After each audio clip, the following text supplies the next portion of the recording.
Bonsoir et bienvenue dans ce 20h. Au sommaire de ce journal, colère des commerçants du marché Tilène. Depuis plus de 5 mois, ils cohabitent avec les eaux usées venant des fosses septiques.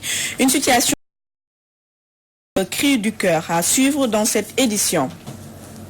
Rien ne va plus entre le syndicat national des travailleurs de l'hydraulique et l'OFOR. Ces syndicalistes dénoncent la mauvaise gestion de l'Office national des forages. Ils exigent l'audit et la dissolution de la dite société. Vous entendrez leur réaction dans ce 20h. Et puis la nouvelle proposition de loi de l'État du Sénégal de durcir la sentence pour les auteurs de viol et de pédophilie n'est pas du goût de Seydi Gassama, directeur exécutif d'Amnesty Sénégal. Selon lui, la politique de sensibilisation est la meilleure méthode pour éradiquer ce fléau. C'est tout pour les titres. Quant au développement, c'est tout de suite.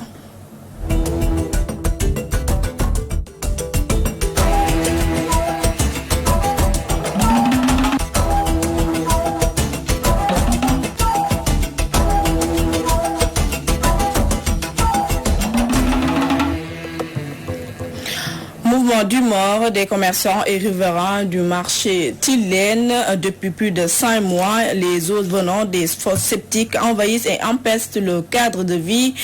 Ils sollicitent l'aide des autorités étatiques dans ce reportage de Fat Bintou Diouf. Voilà plus de 5 mois que ces commerçants et riverains du marché Tilène cohabitent avec ces eaux stagnantes qui empestent leur quotidien. Ne pouvant plus supporter l'odeur nauséabonde, ils crient le ras-le-bol. Cette eau-là, ça ne date pas d'aujourd'hui. Tous les 2 jours, on voit cette eau-là. Il n'y a personne qui peut, prendre les responsabilités pour venir voir notre situation. Hier, j'ai donné à mes enfants des masques, au moins pour ne pas avoir certaines maladies. Wow. Il faut nous aider. Il faut nous aider. On veut qu'on nous aide. On n'a pas besoin d'argent. Une situation désagréable, mais aussi lourde de danger pour ces vendeurs qui ne souhaitent que l'aide des autorités. Nous demandons de l'aide à toutes les autorités, sans exception, pour qu'ils nous aident. Situation. Même bu fekkente négo di loxom ñun mu dimbali ñu bok waxal ñu ñi nga xamanteni bu dé Macky Sall ñun Macky Sall sax bu gisé. Les riverains du marché Tilène ne savent plus à quelle fin se vouer. Ils ont peur des menaces que cette insalubrité fait peser sur leur santé. Colère des membres de l'intersyndicale des travailleurs de Dakar Bamako Ferroviaire. Ils ont rencontré la presse pour exprimer leur désaccord face aux agissements d'un collectif de délégués qui disent être leur porte-parole. Et selon eux, les secrétaires généraux de leur syndicat suffisent pour porter leur voix. Voici Babakarka au micro d'Ibrahim Ndiaye.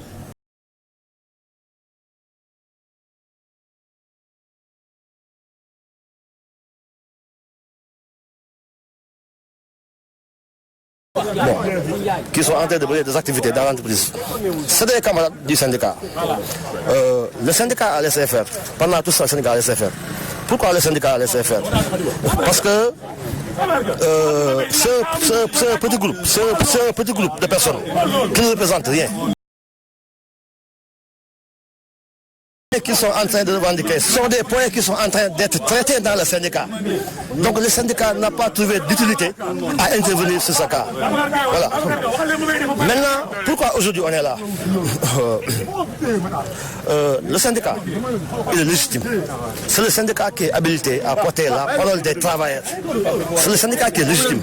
C'est le syndicat qui a la confiance des travailleurs. Il y a quelques temps, récemment, on a écouté une déclaration qu'ils ont faite sur la presse. Ce qui nous a poussé à sortir. Dans cette déclaration, ils ont engagé l'entreprise. Ils ont menacé nos emplois. Ils ont menacé nos salaires. Nos salaires, vous le savez bien, c'est une subvention de l'État. Donc il y a des déclarations.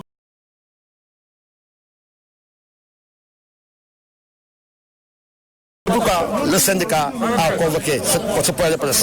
Pour dire la vérité à l'opinion, pour dire la vérité à la population, pour dire la vérité et dire ce que les secrétaires généraux des syndicats sont en train de faire pour l'entreprise, ce que l'administrateur, M. Kibili Touré, est en train de faire pour l'entreprise, ce que l'État du Sénégal est en train de faire pour l'entreprise.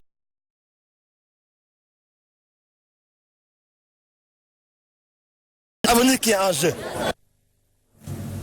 Les syndicats nationaux des travailleurs de l'hydraulique exigent l'audit et la dissolution de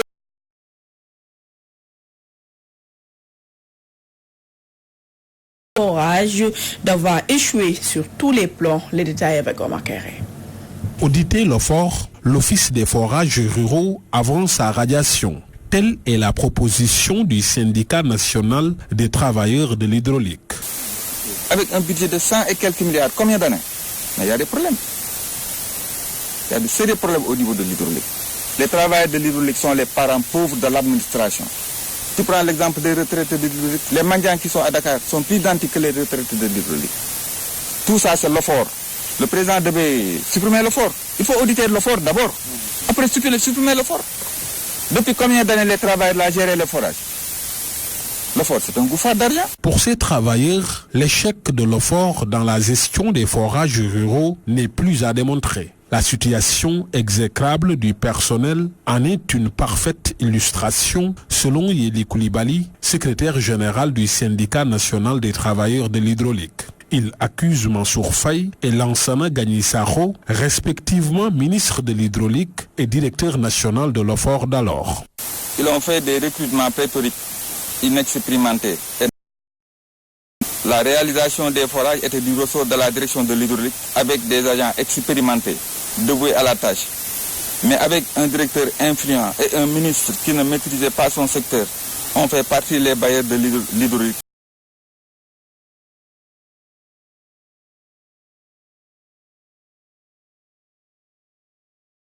Ne sont plus payés.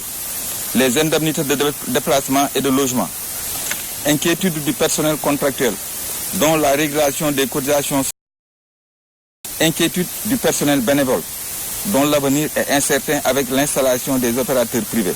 Nous demandons l'application du décret 2014-535 du 24 avril 2014 fixant les règles d'organisation et de fonctionnement de l'Office des forages ruraux. Ces travailleurs appellent l'État à prendre ses responsabilités face à cette situation et se disent prêts à reprendre les forages ruraux.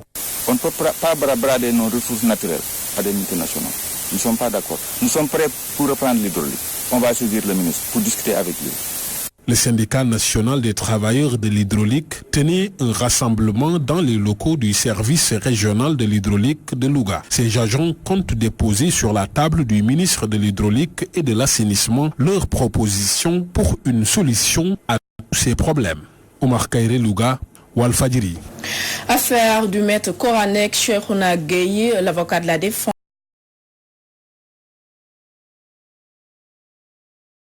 Koranek n'a jamais voulu torturer ces jeunes talibés. Le voici au micro de Omar Kéré. Parce que nous avons plaidé pour un apaisement. Je pense que le président également nous a bien écoutés et je pense qu'eux aussi, ils iront dans le sens de l'apaisement parce qu'il y a eu une certaine incompréhension, un certain malentendu dans cette pratique qu'on appelle entrave des enfants talibés et je pense que même le procureur, dans son réquisitoire, il a admis que le mobile était un mobile honorable. Ce n'était pas un mobile crapuleux. Khadim Gueye, ce n'est pas un monstre. Ndiagne, ce n'est pas une terre de torture.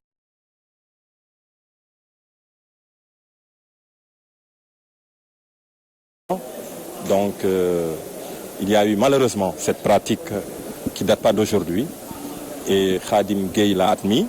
Lui-même, il aime ses enfants. Il fait cette pratique, mais c'est faute d'avoir mieux. Et il a admis qu'il pourra revoir cette pratique, s'il est possible même d'avoir une autre forme pour empêcher la fugue de ses enfants. Et je pense que le tribunal devra l'accompagner dans ce sens. Oui, et nous avons pensé que par rapport aux faits, les dispositions qui ont été visées n'étaient pas du tout pertinentes. Donc par rapport à la commission du délit, nous avons estimé que les délits n'étaient pas du tout qualifiés. Donc c'est pourquoi nous avons demandé la relaxe, purement et simplement. La prison à vie pour les auteurs de viol et de pédophilie et cette nouvelle proposition de loi du président Macky Sall n'est pas approuvée par Seydi Gassama. Selon le directeur exécutif d'Amnesty International section Sénégal, l'État doit plutôt sensibiliser les populations et mettre en place des centres pouvant accueillir les victimes. Voici Seydi Gassama, directeur exécutif d'Amnesty International section Sénégal, interrogé par Rohan. Je pense que face à la recrudescence de ces actes de viol, de meurtre et de pédophilie,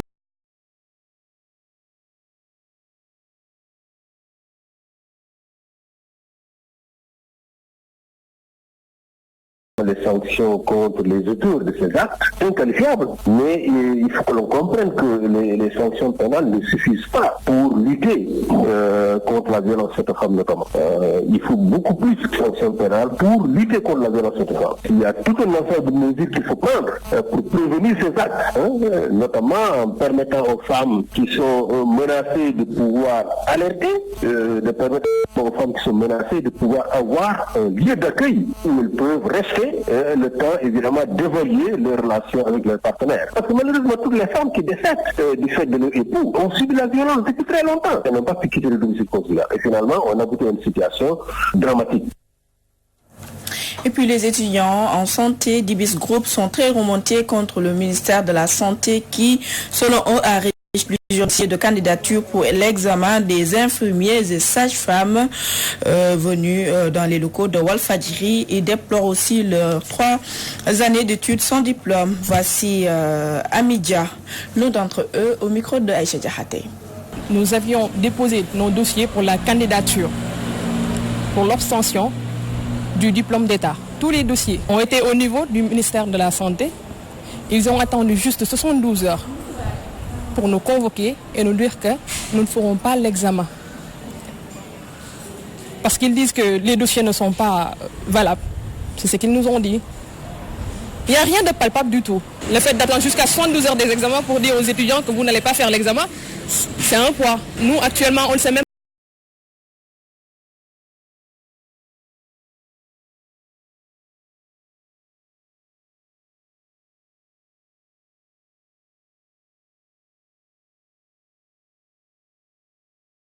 de leur mieux afin qu'on fasse la deuxième session. Ce qui ne sera pas possible du tout. Ça ne sera pas possible parce que le fait de manquer la... Chaque étudiant a le droit de faire les 2 sessions. Soit tu fais la première session, tu valides, tu n'iras pas en deuxième session, à la deuxième session. Soit tu fais la première session, tu ne valides pas, tu iras en deuxième session. Actuellement, on est en train de contacter les autres étudiants, les autres établissements concernés, afin qu'on se mobilise, qu'on forme un bloc et lutter contre ça. Amélioration de l'éducation à Guinée-Rail Sud. Les autorités locales réclament à l'État du Sénégal un lycée. Elles l'ont fait savoir lors d'une cérémonie de remise de blouse aux élèves de l'école élémentaire de la commune Théodore Semedo. Guinaw-Rail Sud réitère sa demande à l'État pour l'érection d'un lycée dans sa commune, devenu maintenant très enclavé avec la traversée du train express régional. Plaidoyer formulé par son maire Abdoulaye Diop lors d'une cérémonie de réception de 1500 blouses aux élèves de l'école élémentaire publique de la localité. Et nous avons besoin aussi vraiment d'un lycée aussi, parce que Guinaw-Rail aussi il est temps quand même qu'il y ait un lycée, parce que comme la situation géographique vraiment de la ne nous permet plus quand même le fait de se déplacer, il y a les rails, il y a la terre, il y a l'autoroute à péage, il y a la récréation. Donc maintenant il est temps que Guinaw-Rail ait son propre lycée quand même pour éviter vraiment la traversée des rails et éviter vraiment la situation des enfants. Chaque année quand même on remet des blouses vraiment à l'école. Alors donc j'étais venu ici au mois d'octobre. J'avais promis à l'école que nous allons revenir avec les blouses.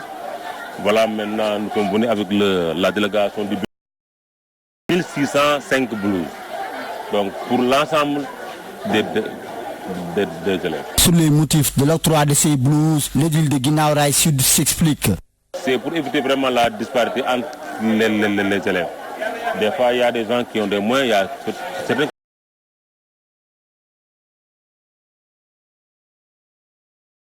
On peut les accompagner quand même pour quand même créer la sobriété au niveau de la classe.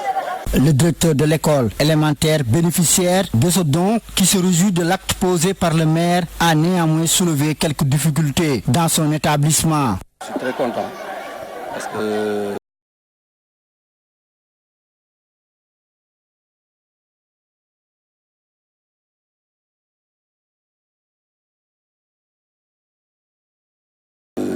il va falloir qu'ils cherchent maintenant d'autres papiers. Parce qu'il y a une année, on a demandé à ce qu'on nous aide à avoir maintenant une audience foraine pour pouvoir régler ces problèmes-là.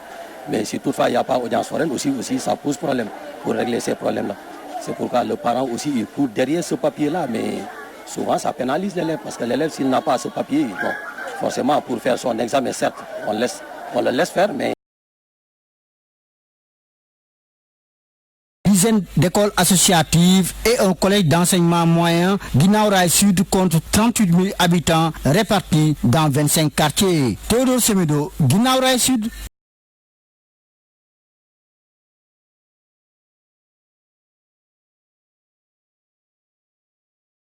Yakar, cette révélation de Moustapha Diakhaté repose des débats sur l'utilisation de l'argent public. Mais pour de nombreux citoyens, la même pratique prévaut dans toutes les institutions où des fonds publics sont dépensés dans une opacité totale. Babacar Junior Fall fait le point. L'Assemblée nationale alloue des fonds en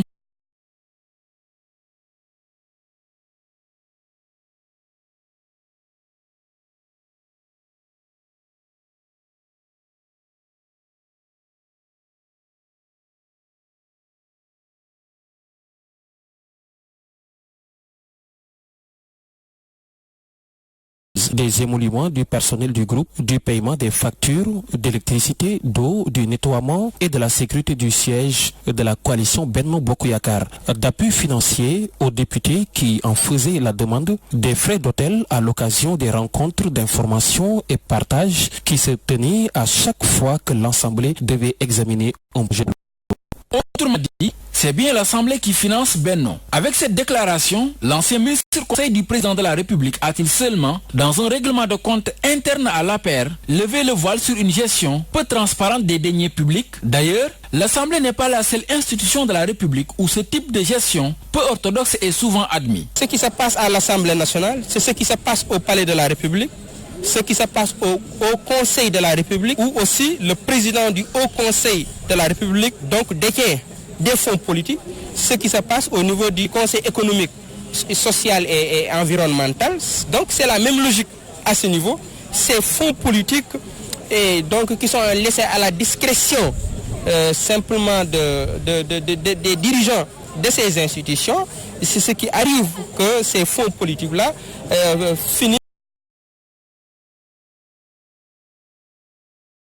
du peuple sénégalais. Dans cette affaire, seul le contribuable sénégalais en souffre. Et pour une utilisation transparente des deniers publics, ce jeune homme préconise l'implication de certains segments de la société. Il faut démocratiser ces fonds-là, il faut auditer ces fonds-là et inclure toutes les forces vives de la nation. Je pense qu'il faut élargir les assiettes de contrôle de ces différents fonds qui sont alloués à ces gestions. Par exemple, je me suis dit, les marabouts ont un poids significatif dans la gestion de ce pays et les marabouts ont des décisions sur la marche de ce pays. Donc je pense qu'il faut intégrer les marabouts, intégrer la société civile, intégrer l'opposition et les partis au pouvoir et les députés. Dans pratiquement toutes les institutions de la République, il y a des fonds dits politiques. Leur gestion est cependant laissée à l'appréciation des hommes politiques sans aucune comptabilité, ce qui laisse la porte ouverte à toutes les dérives.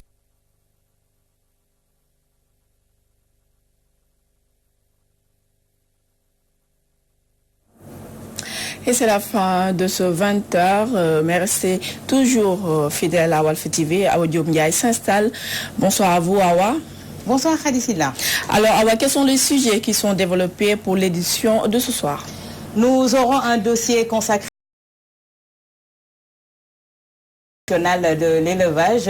Mamou Diaby Gassama va nous proposer un dossier sur ce sujet, mais également nous allons parler de la hausse de l'électricité qui va entrer en vigueur le 1er décembre et nous aurons comme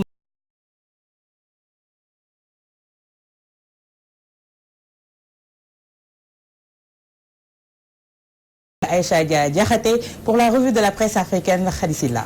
C'est tout de suite à Diop Ndiaye, ainsi s'achève ce 20h présenté avec un immense plaisir. Retrouvez tout de suite à